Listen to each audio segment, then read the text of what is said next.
All right, I'm here with Lindsey Elmore. She is a speaker, author, world-renowned wellness expert. She's on a mission, guys, to help brands and women achieve authentic wellness.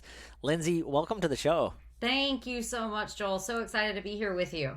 Yeah, super excited. Been following you, just like we were talking about offline. I've been following you for, over 2 years and just really fell in love with some of your background, I think, from the Western side of medicine and just really promoting holistic health. And you were really just someone that I gravitated to somehow during the pandemic and your natural health protocols. And it just, there's that vibration I always talk about. So really great to connect with you here.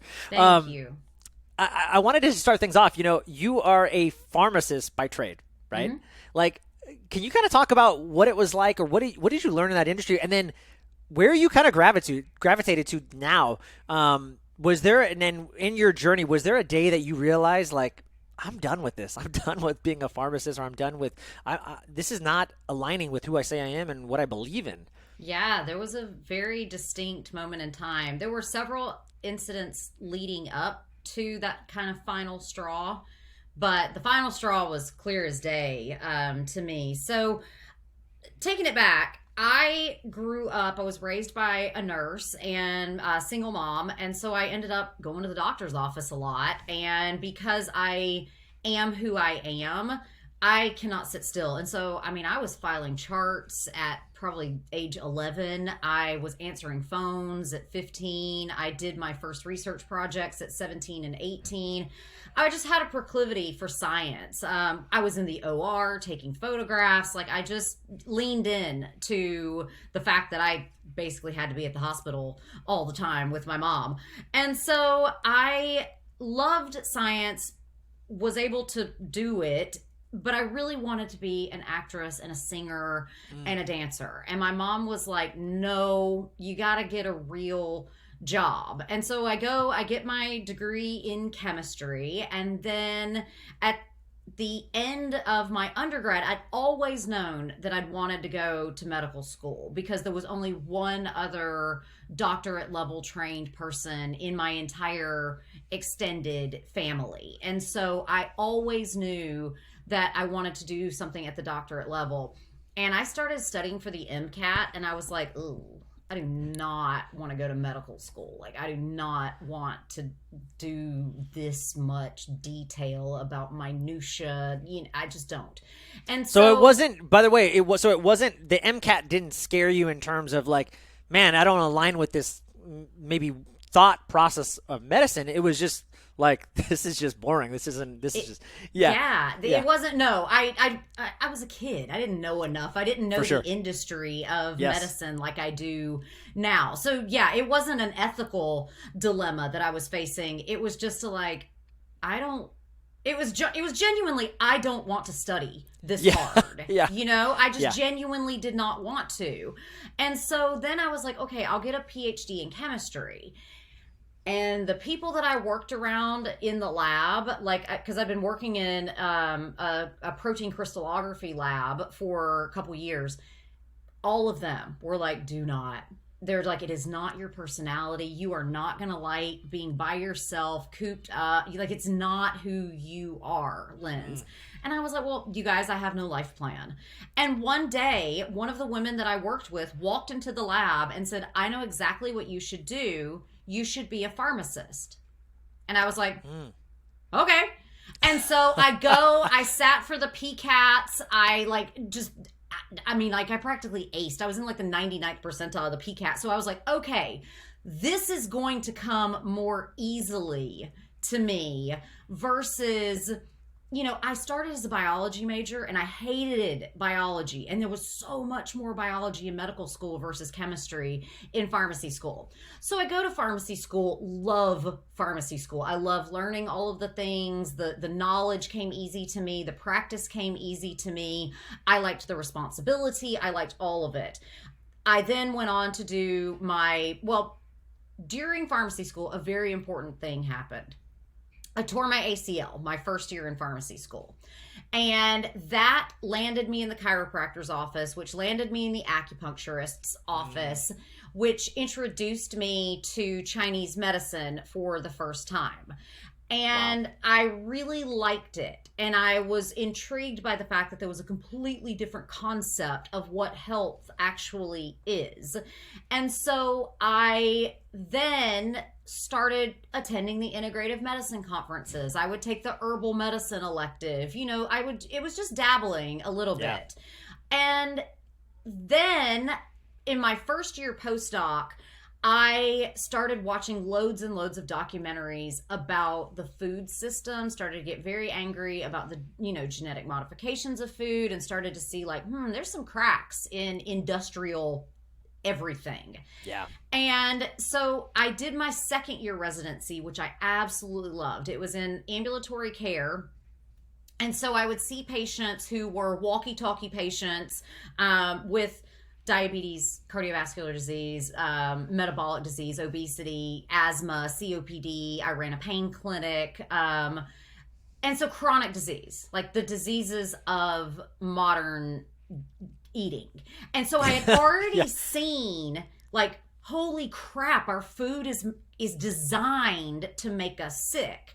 And then I was like, okay, now we have all of these medications, all of these solutions, and really believed it for a long time. And it wasn't until I had a major ethical dilemma. I was working at a university as an academic pharmacist, and I was in charge of the over-the-counter medicine course, and it was a Christian university, and they didn't want me to teach all of these reproductive health products that are on the shelf in the pharmacy. And I was like, what do you mean you don't want me to teach like emergency contraception and like condoms, and like these are practical things that pharmacists need to be able to educate about? So I started to see the kind of how political influence could come into the practice of pharmacy. I also started to really question some of the ties between pharmacy education and big pharma, but I still wasn't there yet. Yeah. I still like hadn't like my eyes hadn't been just like blared open yet. Yes. I love this too, because I think for everybody, and we talk about this a lot, and we see it even, we talk, even look at the pandemic, right? And people will say, how can you not see it so clearly what they're doing? And it's like, it takes a while. It takes a while. So I love that you're outlining just this process for you, even though you're kind of picking up some things. You're very smart. You're seeing things from the other side, but it's just like, it's taking you a while still. So I love this. All right, keep going. Yeah. So yeah, you start to see how pharmacy is like a part of a bureaucracy, and that the bureaucracy is designed to have food to make us sick, designed to have solutions that don't really work, designed to have a ton of money flowing through it, which brings in like getting political influence. And so I started to see all of these kind of pieces coming together. And my final straw was one day I was working as a transitions of care pharmacist, who my job was to help ensure that patients who had had certain events, so like a heart attack or an acute decompensated, an acute episode of COPD, we're trying to keep them from coming back to the hospital within 60 to 90 days. Because if they come back to the hospital in those days, Medicare and Medicaid say, well, that sounds like the hospital's fault, so we're not paying for it. So it's this battle, again, between hospital administration, bureaucracy, and, and payers. And so I was working as a transitions of care pharmacist. I walk into this patient's room, and I'm jaded at this point. And I had really realized, like, this is a revolving door of the same person coming just to pick up the same meds over and over and over again, and then more meds, and then more meds, and then more meds. And it's like, what, is anybody going to take the hash browns out of his hand? Like, come on. And I walk into this patient's room, and I've got a bag of 6 medications, which is fairly common after a heart attack, right? Because you'll have your ACE inhibitor, your beta blocker, your aspirin, your statin, and you'll have 1 or 2 other meds. And so this guy also had a proton pump inhibitor, and you could go home with a nitrate, whatever. I go in, 6 meds, and I'm like, how many medications were you on before you came into the hospital? And he said, none. And it just kind of crushed me a little bit. And then I looked down at his tray, and he's got a soda, a roll, some crappy meat of some, I can't remember if it was chicken, but it's going to be a corn-fed chicken, or is it going to be this nasty burger, like whatever it is. Yeah. And I was like, I cannot do this anymore. And so I was grateful that I was able to find like a really amazing pivot where I was able to really go deep teaching about natural wellness and supplements, and just learned so much. I started learning about essential oils, and then I really then I started to learn more about the emerging science of the microbiome, and really have taken my skill sets as really understanding diabetes, cardiovascular disease, training in functional medicine. I did my training with the Institute for Functional Medicine, and then applying it in ways that empower people, because I'm not anti-medication. I am anti-big pharma. Big pharma, I could rail on. And you can go and listen to my episodes of my show with John Abramson and Gerald Posner. Really impressive investigative journalist, New York Times bestselling author. John Abramson testified against Pfizer in the Geodon and Zyvox case, where they basically got slapped with the biggest criminal fines in history for false advertising and mismarketing. And so, and so I just had Leslie Manukian. I don't know if you know her. She was on the podcast. She's amazing. I'll introduce you guys. But she was formerly a Wall Street banker. And just like you, a lot of these pharma agents were coming in, and what struck her, it was the day that one of these representatives for one of the firms that she represented said, "All right, guys, they were having people die from this new medication, whatever it was." And he comes in the boardroom, he goes, "Listen, I know it looks bad, but don't worry. We're still expected to do $7 billion in revenue, because those were just a couple people that died." And she just was like looking at him like, this guy is a criminal. Like, how can this happen? And then same thing, she went down the rabbit hole, and I mean, amazing. You go and read books like Pharma, like Sickening, and even I love also David Michael's book. It's not specifically about pharma, but it's called The Triumph of Doubt, and it talks about how the media's job when it comes to death from medication, the safety of eating sugar, does NFL football cause concussions, the whole narrative, the tobacco industry engineered it, and then big pharma, big sugar, big agriculture all adapted it. And the big thing is to introduce doubt. Like, is cigarette smoking truly bad for you? Like, is it? And that is what we do. And you also just really researching the history of the pharmaceutical industry, specifically, is horrifying. Okay. Horrifying. Yeah. And it's because, there's one of my professors in pharmacy school. She was a physician, and just an extraordinary woman. Her name is Dr. Rachel Remen. And she wrote a book called Kitchen Table Wisdom and My Grandfather's Blessings. And it's all about, like, where did we lose humanity in modern medical care? And it's exactly what you're saying. When medicine gets so big that you look at patient deaths, 100 over 100,000 people who tried this drug died. You're like, that ain't bad. That's all right. But then you take a step back and you're like, no, wait. And Big Pharma absolutely does not care. I mean, you take, for example, there was an expose that came out about a month ago in the New Yorker. Johnson & Johnson has known for years, probably decades, that baby powder is carcinogenic because it's contaminated with arsenic, and it just cannot be uncontaminated because that is the way the earth works. You know, when you are busting up organic material, you're going to have contaminants, right?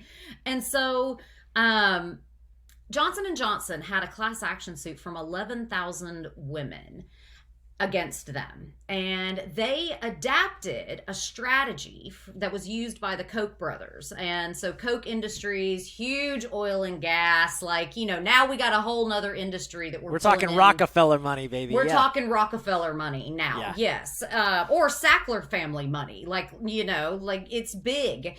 And so they adapted a strategy, a legal strategy originally used by the Koch brothers, where they created a subsidiary company and then immediately bankrupted it, which, guess what, then halts all the litigation in progress against Johnson & Johnson. Well, this class action suit with these 11,000 women, since they did that and halted this class action suit a year and a half ago, a woman has died. At least one woman has died every single day without having a day in court to say, like, you didn't tell me your product was dangerous, which I think is all anybody would want to know. Like, don't market something to me that I'm going to put on my infant, and not tell me that, you know what, that might be contaminated with arsenic. And that really gets to the heart of what I think is one of the core problems with not just medicine, but America and the modern day and age. You know, you have enough money and you have enough consolidated money that's come through generations. You create and evade the law. You can create the law by influencing government, and you can evade the law by hiring big attorneys that don't care if 500 women have died because of their legal strategy. It's gross. Yeah. So good. I'm glad you said all that. Reminds me too, just I had Stephanie Seneff on the podcast not too long ago. We were talking about glyphosate, same kind of thing. And we've seen, right? Like they knew this, that this was a really harmful chemical. And now they've even said it's carcinogenic, and recently some lawsuits coming out saying, the judge slapped the EPA and said, you need to go back and you need to redo the guidelines where you said it's really it's safe, because this is what I'm seeing right here is BS. So yeah, well, okay. The EPA. Sorry, Lindsey. It's an entire other rabbit hole, because it's another acronym. It's another three-letter alphabet. It's another alphabet suit. Exactly. I mean, you think about the revolving door between big pharmaceutical executives and the EPA. You think about, and you know that Monsanto, do you know who owns Monsanto? Now it's Bayer, right? Bayer, the same people that make your favorite brand of aspirin, also own this mega chemical company that, you know, could potentially collapse the entire food system because of monoagralization. Yeah. But, you know, you look at the EPA compared to, you know, environmental regulatory bodies internationally, and you look at the FDA compared to other supplement and medication regulatory bodies internationally, we just don't ask, is it safe? Yeah. We don't ask, is it safe? We did not ask DuPont, are your polyfluorinated alkyl substances safe? And how do they degrade in the environment? And now we have forever chemicals in every piece of fabric ever. You know, forever in perpetuity, we will have these polyfluorinated substances in our environment because we don't ask. It's the same thing. The FDA allowed Purdue Pharma to put on the original labels of OxyContin that it was non-addictive, because they didn't ask. They didn't demand the data. They took a 3-sentence letter that somehow got published in the New England Journal of Medicine, where this physician wrote in and said, in all of my clinical experience of using OxyContin, I have found it to be non-addictive. Yeah, you gave just a handful of patients 3 days worth of OxyContin as an inpatient and did not discharge them on any of it, right? And so how can you say that you have any concept of this, of whether it is addicting or non-addicting? Because we don't talk about just how addicting not just narcotics are, but we don't talk about how addicting medications are in general. Have you ever heard somebody say, like, I've been on this antidepressant for 15 years and I just can't seem to come off of it? All the time. And there's some great studies showing that they don't do anything. So, in terms of upregulating dopamine and serotonin.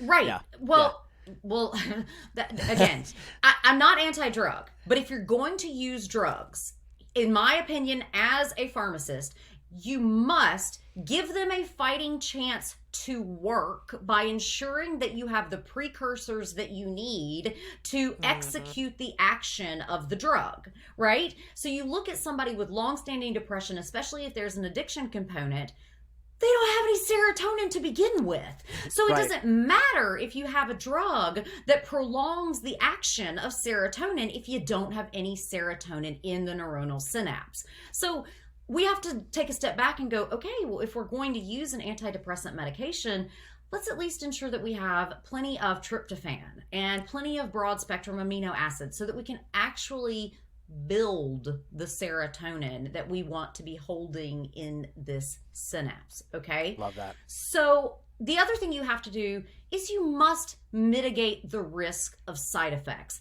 And I think most people think about side effects as, oh, I have this unintended consequence. But friend, that unintended consequence has a sequence of events that lead to it happening, right?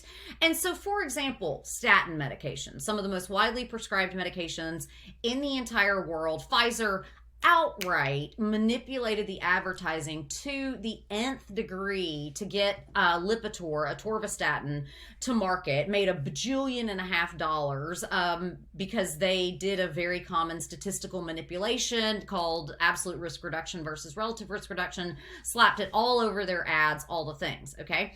So the thing about statins, the way that they work is they inhibit an enzyme called HMG-CoA reductase, which is the rate limiting step. So there's a whole sequence of events that leads to the production of cholesterol. The rate limiting step is the one that happens the slowest, right? So it's if you can stop that step, you basically grind everything to a halt because it's what determines the speed of the whole system. Yeah. So it inhibits this enzyme, HMG-CoA reductase. Did nobody think about the fact that HMG-CoA reductase is also responsible for the production of CoQ10? And CoQ10 in your body is what cleans up all of the free radical junk that is generated naturally when your mitochondria function to generate ATP. You want to talk about the origins of basically all diseases. Metabolic dysfunction of the mitochondria is like right up there. And so if you're taking a statin medication, you need to take CoQ10 because guess what CoQ10 deficiency causes? Muscle pain, which is the most common side effect of statin medications. People get then you're getting a cyclobenzaprine, or you're getting one or a carisoprodol on board to help with the muscle relaxation. And you're putting yourself at risk for full-blown rhabdomyolysis, which is not only going to take out your muscles, but also going to take out your kidneys, right? Yeah. We're not taking a step back and saying, okay, there are functional consequences of the manipulation of one receptor at a time. It's not the way the body's designed to work, right? You look at, where did we get statin medications, right? Well, statin medications, the first one to market was called lovastatin, still available. And it's the direct extract of red yeast rice. And so but here's the difference. Lovastatin, the extract, goes and punches HMG-CoA reductase right in the face, right? red yeast rice is also going to have other terpenes, other flavonoids, other chemical constituents that go through the body and have effects on not just one receptor, but multiple receptors. And I don't know this, I may be making this up off the top of my head, but some of those might be useful in mitigation of this reduction in HMG-CoA reductase, which also reduces CoQ10. I mean, this is such a well-known side effect that pharmacists in Japan are required by law to dispense CoQ10 alongside statin medications.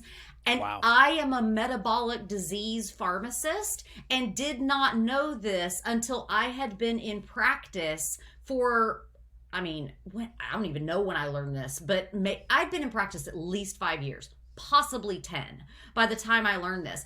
I didn't know that medications cause mineral depletions. I didn't know that medications can suppress melatonin production. You go on a beta blocking medicine, all of a sudden you're not sleeping. Guess what? It's because you're taking a medication that depletes your melatonin. We talked a little bit about like proton pump inhibitors causing problems with mineral balance. And we talked about, of course, hypokalemia with like your diuretic meds. But understanding now that medications deplete magnesium, zinc, B vitamins, CoQ10, they disrupt the microbiome, not just antibiotics, but tons of things interact with the microbiome. It goes on and on and on, and we just skim the surface of it all. And we're just talking about medications. We're not even talking about the additional legal ramifications that are, or the additional protections that are offered to vaccine manufacturers because of... You said it. Oh boy. Well, yeah, you said the V word. Oh boy. I know, Yeah. I know. And listen, I am a pharmacist. I want to approach all medications, including vaccinations, logically. Like, teach me I'm with how you. it works. How do I dose it? How do I know that it's safe and effective? How do I know that the administration route is correct? But then you got to take a step back and go, why did we indemnify vaccine manufacturers? Like, why did they need this additional legal protection? And basically it was because the government came to vaccine manufacturers and said, we want to ramp up this childhood vaccine schedule. And the manufacturers said, we don't think that's a great plan. And somehow the feds got it in their head, what would be great? Let's just absolve them in perpetuity from any harm, and it's the National Vaccine Childhood Safety Act of 1986. And so Yep. That didn't make sense. Why are we subsidizing production of certain what can be life-saving interventions? We're subsidizing it with our tax dollars, but then we're not holding accountable for either profit or harm, right? And it goes back generations. It's not like this is new. It's not like in 1986 it was new.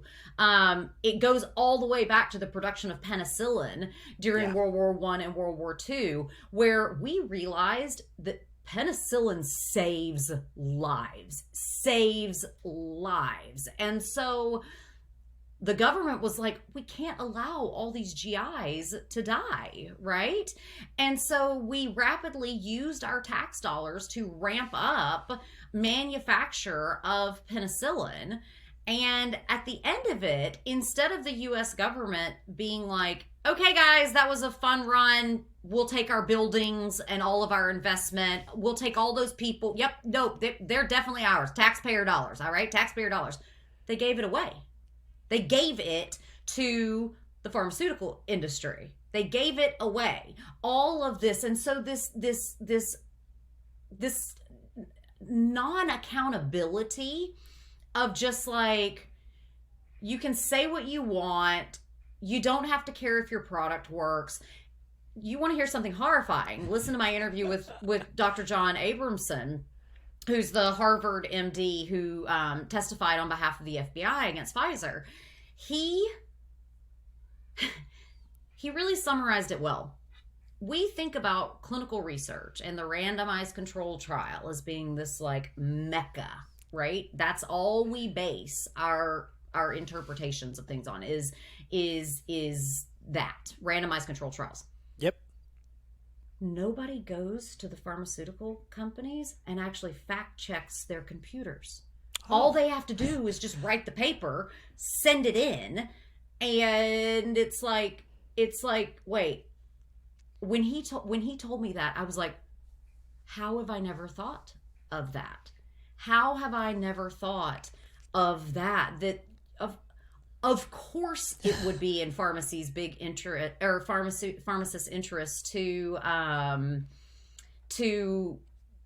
prove that their product works. Yeah. Well, suppress the data, eliminate the data, change the statistical methods that you use to interpret the data, change your methodology. Like, yes, absolutely. And, you know, not to get, I am truly not a conspiracy theorist, but if you think about it and you look at the CDC whistleblower who said, you know, that the MMR vaccine causes autism, that's not what he said, right? What he said was, me and my colleagues got in a room and intentionally shredded portions of data which showed that the specific timing of the combination MMR vaccine to boys ages 18 months and younger versus after age 3, especially black boys, may in this like tiny little amount contribute to the development of autism. That's all he said. So all he is saying is like, hey guys, I'm not saying don't take it. I'm saying wait until after age 3. Yeah. That's what he's saying. He's like, let's just wait until after age 3. And so I just question all the things now, because when you can't have a logical conversation about things that should be very logical about, you know, how do we want to best care for our children's health and safety, equally balancing the desire for them to avoid disease, as well as understanding we want them to also have a robust immune system, which comes from the exposure to the world. You know, like, we just got to talk logically about these things. I love it. I love everything you're saying. You and I could chat about this all day. I mean, you know, just from it was just funny. I was watching an episode of The High Wire the other day, and you know, Aaron Siri was in court, and he had one of the Pfizer's top doctors on the stand, and he just asked her, I'm just confused. You're one of their top doctors and researchers, but you also sit on their board for like as an investor. It's like, and she's like, I know what you're saying, and you think that I can't also be like unbiased. And he's like, that's exactly what I'm saying. Like, how can you be? Yeah, that's exactly what I'm saying. Yes, that's why we have disclosures. Like, yes. You have to disclose that. No, I mean, that is the most asinine thing I've ever heard. Because you can imagine around the boardroom table, like, okay. Well, I'm sorry. She's actually not an investor. She's getting paid by them. So she's being rewarded with money as a doctor to do unbiased research, but she works for them. It's not like she's an independent, but they call her an independent doctor, but she's not, because she's being directly paid to them. So that's just an amazing, thing. I mean, that's the whole thing, is the people that are publishing research on medications are the people that need the medications to come to market, right? And so I was talking with my my student pharmacist who was on rotation with me a few months ago, and we were doing a journal analysis, you know, where he has to come and demonstrate where he knows how to interpret a journal article. And he's going through it, and I've kind of got him on the spot because he's at the very end of his, you know, he should be able to do this in his sleep at this point. Yeah. And so I've got him on the spot, and I'm like, here's the abstract. Tell me what your interpretation is. And he's reading it, and he's like, this can't be correct. And I was like, read it again. And he's like, this cannot be correct. Because in this trial, I don't even remember what the drug was. It's some asthma drug that just came to market, I think. And so what they did was they compared this asthma drug to placebo.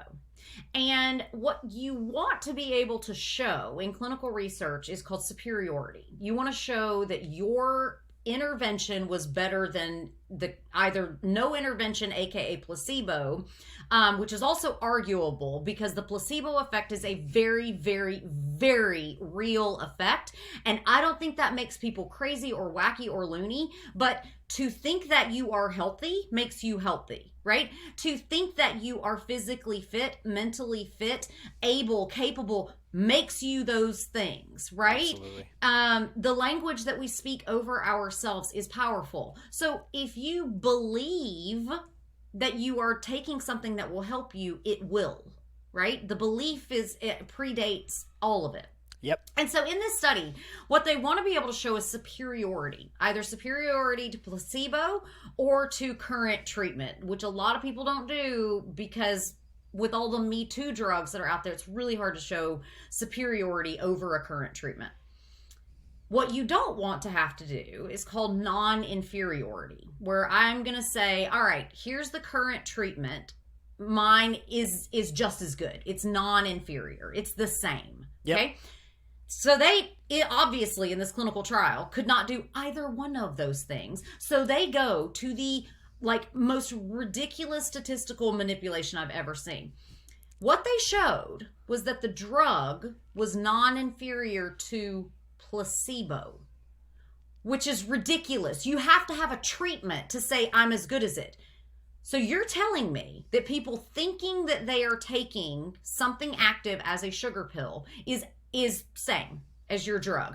And this drug cost $15,000. $15,000. And so they showed that the drug did nothing. And finally my student was like, this is criminal. And I was like, now you're starting to get it. You have arrived. You're ready, Luke. I've raised you well, Obi-Wan. Yes, right? Good job. Yes, go forth. But yeah, it's amazing how much more aware students are these days, because I get a lot of messages from students saying like, oh, this isn't what I thought it was going to be, you know? Yeah. Okay. We have dove... We promised we weren't going to be too negative today. We were going to talk about the positive things that are going on in the world. So let's switch this around. I love just hearing your story, and I think that's really powerful. Really, just for people to understand again, it's just opening their minds to something different, and hearing your story is going to be really impactful, because I think people can say like, yeah, I was where you were at. And then also just having that pharmacist mind to say like, look, this just isn't logical, which I love. So, but let's flip it around though. I'm just curious, when you're just thinking about this and now knowing what you know, how do you try to make it simple, or just so that people can start implementing some simple changes in their life, or just what are some big ideas that we should start looking at so that we can make these changes? Absolutely. Okay. So I love, one of my favorite things I learned in my functional medicine training was the 8 root causes of disease. There are only 8 root causes of disease, and all of them precipitate stress and inflammation. Stress and inflammation precipitates insulin resistance, and then our hormones, there's only 8 root causes of disease. So I don't care which of these that you pick to work on, just work on them, right? Yep. Work on them. And so the 8 root causes of disease, you can remember the acronym STAINS with 3 S's at the end. And so you have stress is the number 1 root cause of all disease, right? Then you have toxins. So these are things like, mold spores. This is heavy metals. This is glyphosate. It's also toxicants, so drugs and alcohol, right? Yeah. And then we have our allergens and our antigens. And so these are things that cause allergic responses. So these are like the big 8 allergens, like soy and gluten and shellfish, etc. Nuts fall into this. And this is also where we see just airborne allergens, pollen, dander, all the things. Then you have infections and infestations. And so this is bacterial, viral, parasitic infestations and infections, yeast infections as well, protozoal infections, all the infections. Okay. Yep. So then we have nutrient excesses and deficits. So this is caloric excesses as well as vitamin excesses, because the supplement market has gone psychotic with the doses of some of vitamin supplements out there. Caffeine excess would fall into this, as well as nutrient deficits such as micromineral imbalances, vitamin imbalances, not having enough good bacteria and prebiotics in the diet that can help to build a functional microbiome. So nutrient excesses and deficits. Then we have sleep problems, which is a huge cause, because lack of sleep increases cortisol. When you increase cortisol, everything falls apart. Yep. And then you have sedentarism, so not working out. And then the last one is sociogenomic. So this includes genetics, which accounts for less than 5% of all disease. The rest of disease is lifestyle choices. And so you have your sociogenomics would also include, like, for example, I read an article today. There are 23 counties in Alabama that do not have a single pediatrician. 0 pediatricians in 23 counties in Alabama. So you want to talk about a sociogenomic problem. And with socio, I also include economic in there. So, you think about that child, of course they're not going to have, they're going to have more long-term disease. So I don't care what you want to work on. Do you want to incorporate some meditation into your routine? Great. Do you want to test your house to see if you have mold? Awesome. Do you want to take gluten out of your diet and see if you feel better? Amazing. Do you want to try intermittent fasting and see how you feel? Great. Do you want to have an Oura ring to track your sleep? Awesome. Like, I don't care which of these you start with, but just start somewhere and do it over and over and over again and be curious.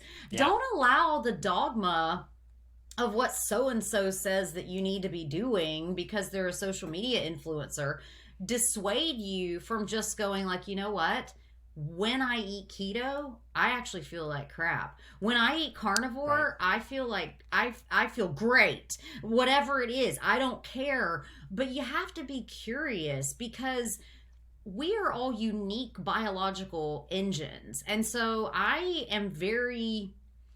suspect of people who say that there's one way to get healthy. What are you talking about? Liver King, we know that was... What happened with the Liver King? He's carnivore, and carnivore diet's the best, okay? So stop it. You're like the third person today to bring up the Liver King, and I had never heard of this until today. Yeah.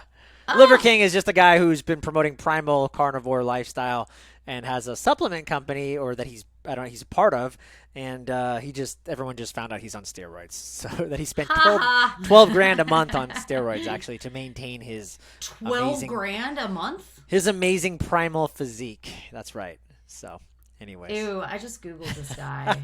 Okay, have you seen that TikTok trend where people take an egg crate and they put it on their abs and it creates a cartoon out of their cartoon abs? That might be Liver King. That might be him. That might be him. I love what you're saying, though. These 8 buckets, and I think that's a great rubric. People can look at that, put the pie chart or put it out and just say, hey, where am I needing more or less? What is going on? Where am I missing? Where's the deficit? Start putting some energy towards that, and you're going to start seeing your vital force, I think, go up. So I love that. That's a great rubric for just natural health. I want to talk a little bit about Wellness Made Simple, which is your subscription on your platform, your membership platform, and people can tune in and learn about this and how to we were just talking offline about having like a health coach in every home, because I believe that if you have this knowledge, like what we're just talking about, you can dial in these 8 realms. If you can get this in order, man, you have so much autonomy in life, because you can empower yourself, your family, your community, your tribe, and that goes out to everybody. So I really love that. Really quick though, before we go into that, what is there, when you're looking at, because you're just so keen on this, is there when you're looking at supplements or brands or pharmaceuticals, is there anything that like stands out that for you is like, you're looking for this, like this is a red herring? If I see this, and I don't know, what I'm thinking of is like, I don't know, magnesium stearate or something. Is there something where you're like, that's a crap product, or carrageenan, or is there anything that you just like, man, or people are missing, or something that they should be thinking about when they're looking at supplements and what they're putting in their body? I think that there is pretty good evidence of just how bad like the toxic seed oils are for us. And so, a ton of people drink oat milk, not realizing that they're basically just drinking canola oil. I think that is Yeah. a big one. Okay, so here's my thing about supplements. I am also a pragmatist because I also understand how drugs and supplements are manufactured, right? So I understand drug delivery systems. And so there are some times that you're picking the lesser of two evils, Yeah. right? So if you have a very oily, especially if they're corrosive oil kind of supplements, you're gonna have to use something to strengthen the outer shell of that gel cap, or it's going to disintegrate inside of the bottle. And Yep. so then it's like, okay, well, do you want a pork product or do you want some carrageenan, which is a dairy derived product? Like, which do you want, right? Right. I do think that you can look for higher quality fish in things like omega-3 supplements. So looking for things that are more like wild caught anchovies or even krill oil. But most supplements out there are like made out of tilapia and basa and just like really nasty fish. I do consider. I do have very strong opinions about vitamin D 2 versus D3. Yeah. Always go cholecalciferol, not ergocalciferol. Folate on labels has gotten very confusing for people because some people want methylated folate, some people just want folate. And the way that the FDA was like, guys, we've got to get, our ish together so that we can have some consistency in labeling. And so now all folate, what be it methylfolate, folic acid, or folate, is all displayed on labels as DTEs, and those are the folic acid equivalents. And so that can be very confusing for people. I don't think everybody needs methylated folate. I think that the methylene tetrahydrofolate reductase data has been so skewed because people come to me all the time and they say, hey, I have, they don't say polymorphism, but what they're saying is I have the MTHFR gene. I have the MTHFR Yeah. gene.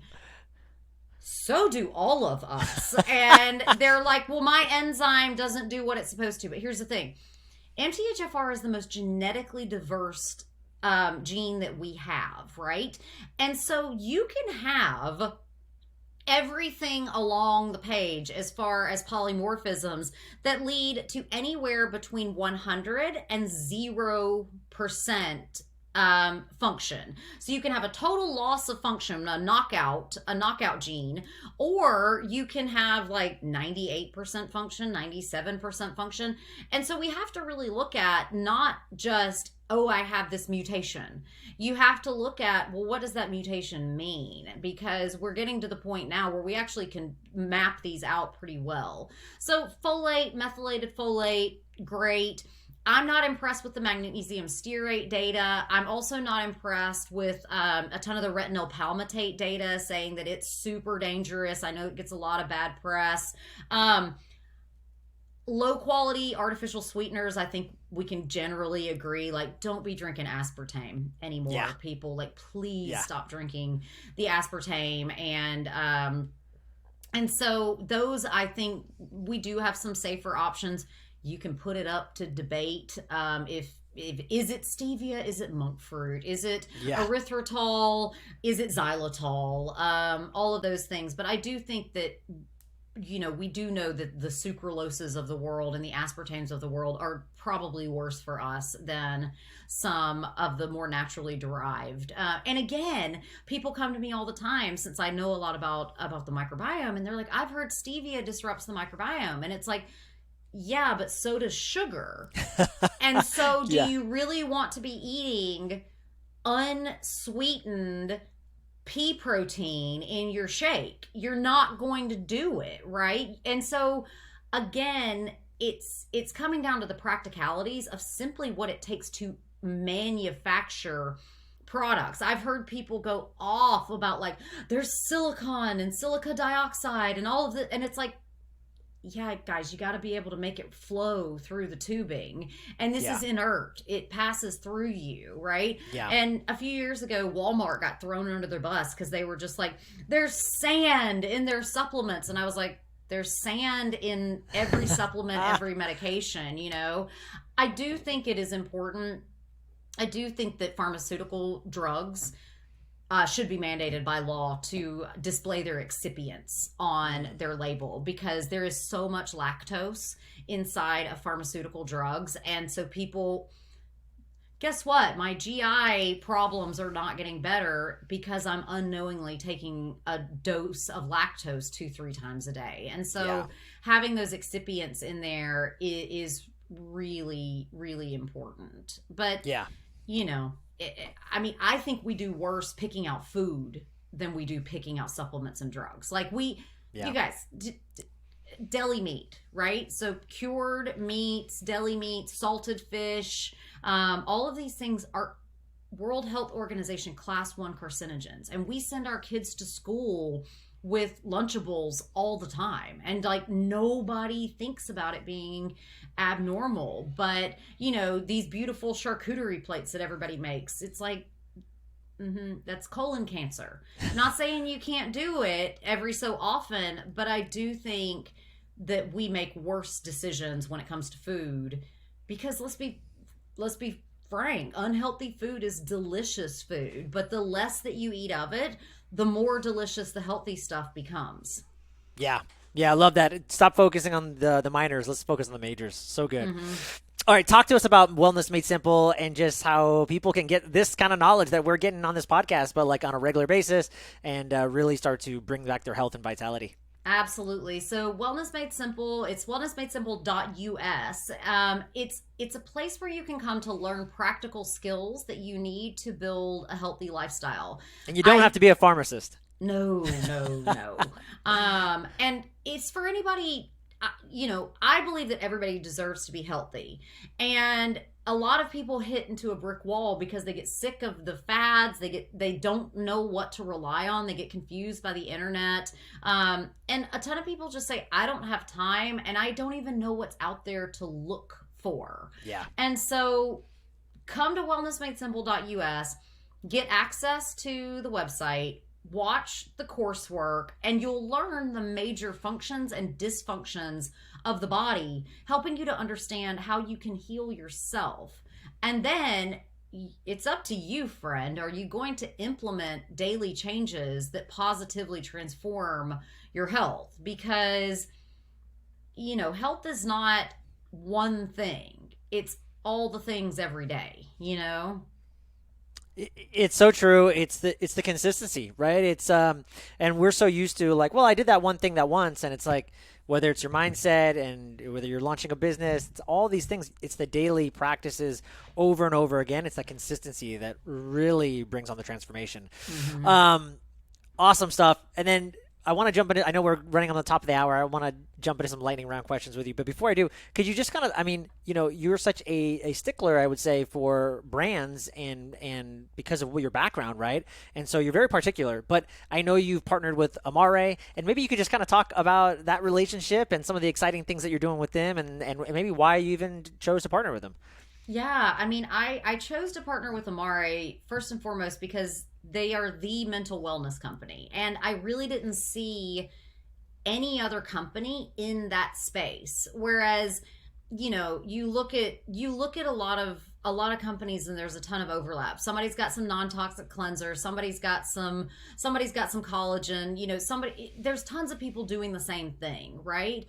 But to have products designed by a PhD nutritional biochemist specifically to foster the gut-brain axis to help with mental wellness. And you think about that, we are so stressed out as a society. We are sad, we're isolated, we are running around not being able to just come back to earth and be grounded. And so we can't focus, all of these things. And so I loved the products. I had a wonderful personal response to the products, which I require from any brand I recommend. And so I just jumped in and have partnered not just with Amare, but I mean, I love my stuff from Primal Life Organics. All of their dental stuff's amazing. Their skincare is amazing. I love Somavedic. I've got these like Somavedic devices. You can't quite see it down there. But these are things that are going to mitigate EMF around my house and all of the things. And so the Amare products are truly extraordinary. And, you can save $10 if you go to lindseyelmore.com/Amare and just grab some Happy Juice, get some.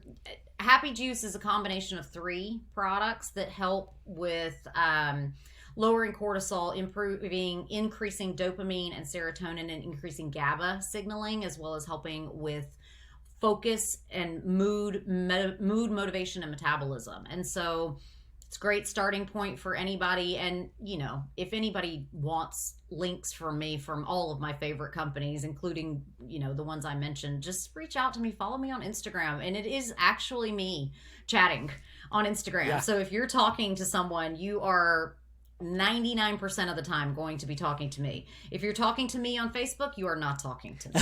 You are talking to someone else. So that's awesome. Got to have some boundaries, Absolutely.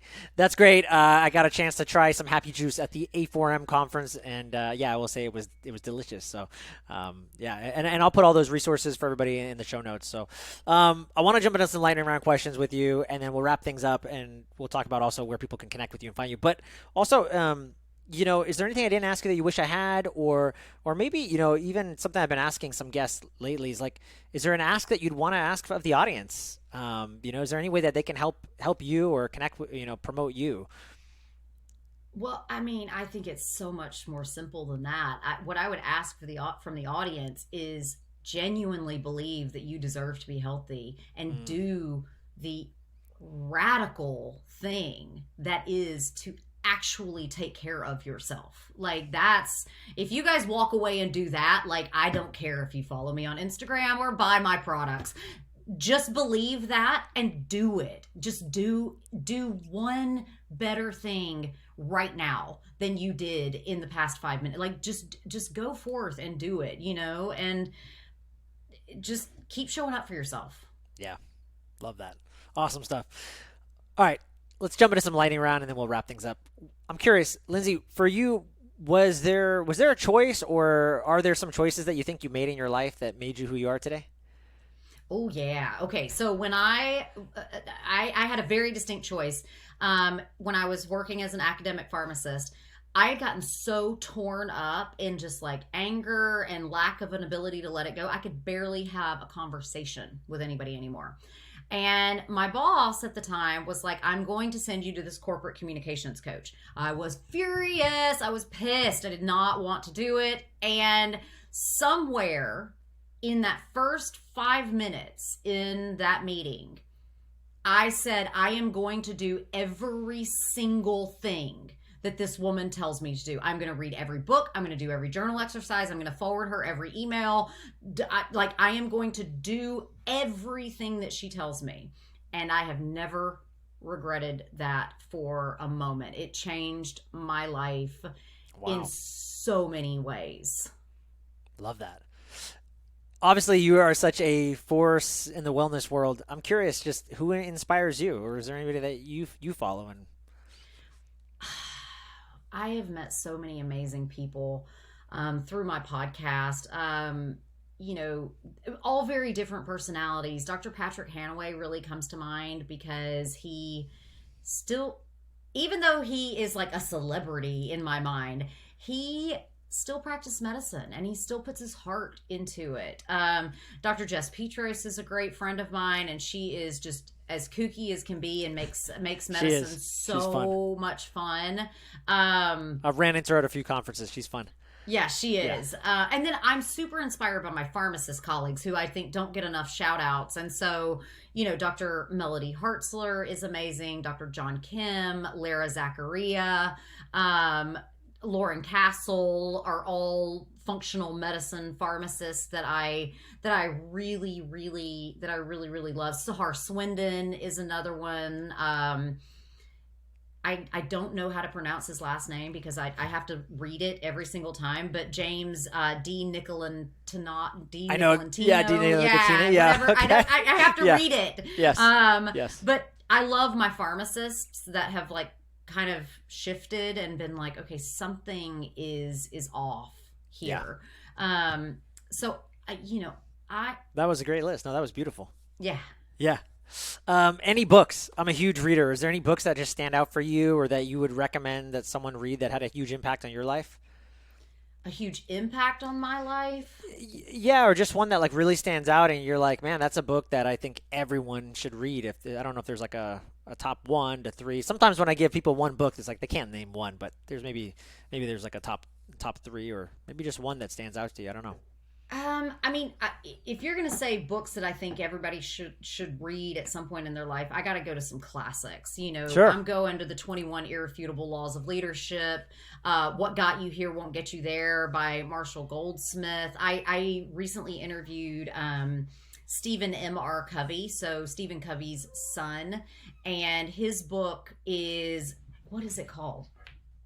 I can't remember what it's called, but it's about how the old paradigm of management is changing. And so it's, you've got to trust and respect people along the way. And it's an extraordinary, extraordinary book. And of course, read Simon Sinek, read Sheryl Sandberg, go classic with all that. Yeah. Go read some Jim Rohn. I love it. Last Some two questions. Yeah. Well, and then we'll wrap it up. Any rituals or hacks or practices that you do on a regular basis? Some people have gratitude journals. What about you? I wake up every morning and the first thing I do is flex and point my feet and just have gratitude for the fact that I can flex and point my feet. And then I meditate. I read some sort of devotional, whether that be a Christian devotional or my life has been heavily impacted by alcoholics around me, so I'll read Al-Anon literature. I then get up and I have a very, very, very active Hungarian Vizsla, and she and I do 3 to 4 miles every single morning right upon waking. I also every day take a shot of apple cider vinegar in the morning, and getting out in the sun first thing, trying to get that circadian rhythm. So I have that really good morning routine ritual that has some slow deep breaths, some gratitude, a little bit of spirituality or uplifting. And I tell you this, I do not miss a day listening to podcasts. I listen to podcasts every day. I listen to the John Maxwell Leadership Podcast, the Ed Milet Show. I listen to the Mind Body Green Podcast, the Doctor's Pharmacy. And then I also, of course, listen to true crime because I am an American. But those are some of my biggest rituals. And then I dance just almost every day as well. Believe it or not, I dance almost every day. Yeah, I love that. That is so cool. Lindsey Elmore, last but not least, where can people find you and connect with you and learn more about you? Absolutely. You can follow me on social media. I am at Lindsey Elmore on Instagram and Facebook, and at Dr. Lindsey Elmore on TikTok and Pinterest. And you can also find me at lindseyelmore.com, wellnessmadesimple.us, and that's it. You can go to lindseyelmore.com/text me, join my text messages, whatever you want. I'm here for you. Amazing. Lindsey, thanks so much for being on the show. Thank you so much for having me. It's been an honor.